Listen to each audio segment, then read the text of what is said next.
2015 විශේෂයෙන් අපි ජාත්‍යන්තර වාණිජ වෙළඳපොලේ ණය අරන් තියෙනවා. ඩොලර් කෝටි 1550. අපි ආසියානු සංවර්ධන බැංකුවෙන් ගන්න අවුරුදු 40න් 45න් ගෙවන්න. අපි ජයික ව්‍යාපෘති වලින් ගන්න අවුරුදු 30න් 40න් ගෙවන්න. හැබැයි රනිල් වික්‍රමසිංහ 2015-19 කාලේ ගත්තා අවුරුදු 5න් 10න් ගෙවන්න ණය. කොච්චර ගත්තද? ජාත්‍යන්තර සූර්ය බැඳුම් කර වලින් මුළුමනින්ම අරන් තියෙන්නේ ඩොලර් කෝටි 1550න්.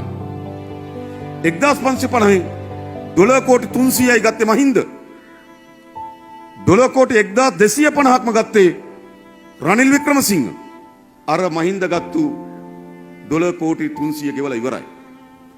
ඇත්තටම ගෙවන්න බැරුව හිගවුනේ රනිල් වික්‍රමසිංහ ගත්තු ඩොලර් කෝටි 1250. එතකොට තෙල් ගේන්න බැරි වුණේ. එයා ණය ගත්තා. ණය ගෙවා ගන්න බැරි වුණා. ඊට පස්සේ තෙල් ගේන්න ඩොලර් නැතුව ගියා. ඇත්තටම අර්බුදේ නිර්මාතෘ රනිල් බෙල්ල දුන්නේ ගෝඨාභය. අර මහින්ද ගත්තු ඩොලර් කෝටි 300 ගෙවලා ඉවරයි. ලස්සන්ට රට දියුණු කරගෙන එනකොට හොරා කියලා රට ණය කරා කියලා රට බංකොලොත් කරා කියලා මිනිස්සුන් අවුස්සපු පරපුරක හීන මරපු පාපතරයා